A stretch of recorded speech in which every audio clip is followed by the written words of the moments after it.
বিশ্বনবী পাগলের মতো একবার হাউজে কাউসারে যাবেন, একবার সিরাতে যাবেন, একবার পুলসিরাতের দিকে, একবার হাউজে কাউসারের দিকে পাগলের মতো দৌড়াতে থাকবে। তার কোনো গুনাহগার উম্মত যাতে জাহান্নামে ঢুকে না যায়। কিয়ামতের ময়দানে ওই বিভীষিকাময় সময়ে মুসিবতের কালে মানুষগুলো পাগল হয়ে বিশ্বনবীকে খুঁজতে আরম্ভ করবে। সবাই মিলে বিশ্বনবীর কাছে যেয়ে বলবে, ইয়া রাহমাতাল লিল আলামিন, দেখেন আমাদের কি অবস্থা, কি কঠিন বিপদে আমরা আছি, দাঁড়াতে পারি না, সূর্যের আলোতে ঘেমে হয়রান। আজকে কেউ সুপারিশ করতে পারবে না।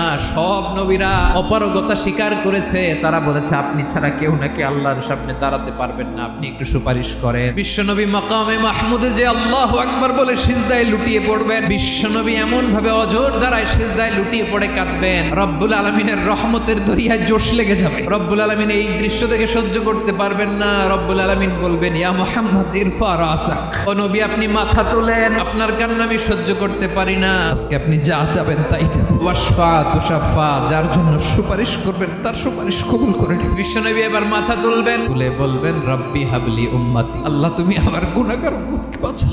এই দুনিয়ার বুকে রব্বুল আলামিন সব নবীকে একটা করে দাওয়া মুস্তাজাবা দিয়েছেন, মানে যে দোয়া করলে কবুল হয়ে যায় সাথে সাথেই। দুনিয়ার সব নবীরা ওই দোয়াটা দুনিয়ায় করে ফেলেছে। বিশ্বনবী বলেন, আমি করি নাই। ওয়া ইন্নী আখতাবিউ দাওয়াতি শাফাআতান লি উম্মতি ইয়াউমাল কিয়ামা, আমার ওই স্পেশাল দোয়াটা দুনিয়ার বুকে কঠিন বিপদে পড়েও কোনোদিন করি নাই। আমি আমার স্পেশাল দোয়াটা কিয়ামতের দিন আমার গুনাহগার উম্মতকে সুপারিশের জন্য রেখে দিয়েছি।